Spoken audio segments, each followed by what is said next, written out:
এটা কোনো গণতন্ত্র হচ্ছে না। শিক্ষামন্ত্রীর সাথে আমরা দেখা করতে চাই, উনি নাই করতে পারেন। আপনাদের বলেছে আমাদের ছাত্রছাত্রীদের তুলে দিতে এখান থেকে মেরে।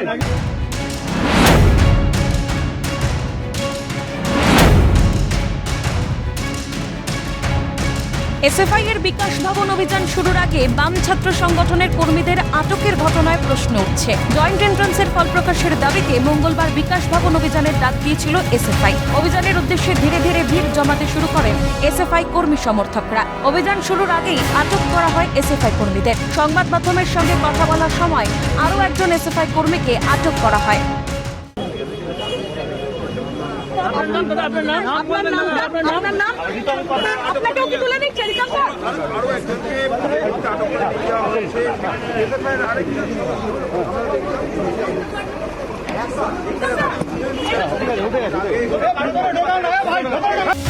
মঙ্গলবার সকাল থেকেই বিকাশ ভবন চত্বর ছিল পুলিশে ছয়লাভ। তৈরি রাখা হয়েছিল কাঁদানে গ্যাস, প্রিজন ভ্যান, বেসরকারি বাস। পূর্ব ঘোষিত কর্মসূচি মতো নির্দিষ্ট সময়ে আছড়ে পড়ে এসএফআই এর মিছিল। পুলিশ বাধা দিলে তুলকালাম পরিস্থিতি তৈরি হয়। দুপক্ষের মধ্যে ধস্তাধস্তি হয়। ট্রেনে হিচড়ে আন্দোলনকারী এসএফআই কর্মীদের প্রিজন ভ্যান, বেসরকারি বাসে তোলে পুলিশ। এসএফআই যে মিছিল ছিল, সেই মিছিল যা বিকাশ ভবন অভিযান ছিল, তাদের সেই বিকাশ ভবন অভিযান পুলিশ পুরোপুরি আটকে দিয়েছে। সবাইকে টেনে বাসে হিচড়ে বাসে তোলা হচ্ছে এবং তাদের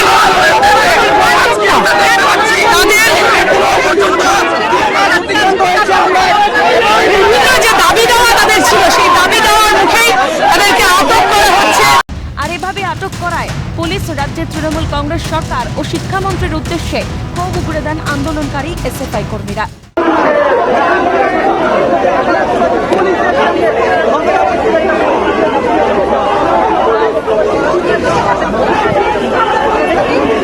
আমরা শিক্ষামন্ত্রীকে ডেপুটেশন দিতে এসেছিলাম, আর কিছু আমরা কথা বলিনি।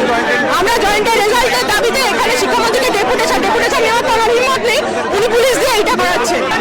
আজকে আমাদের দাবি ছিল যে বহুদিন ধরে যে কলেজের ফর্ম ফিল আপ হয়েছে, এখনো পর্যন্ত কলেজে আগস্ট মাস শেষ হতে যায়, সামনেই পুজো, ছাত্রছাত্রীরা কবে কলেজে ঢুকবে? তারপর হচ্ছে বহু স্কুল, 8,000-এর উপরে স্কুল বন্ধ হয়েছে। রাজ্যের শিক্ষা ব্যবস্থা একেবারে তলানিতে এসে রেখে, তারপরেও শিক্ষামন্ত্রীর কোনো হেলদোল নেই। আমরা এসএফআই তরফ থেকে এসেছিলাম শান্তিপূর্ণ ডেপুটেশন দিতে, কিন্তু এই রাজ্যের দলদাস পুলিশ আমাদের কমরেডদেরকে, আমাদের শান্তিপূর্ণ আন্দোলনকে আঘাত করেছে, আমাদের কমরেডদেরকে অ্যারেস্ট করছে।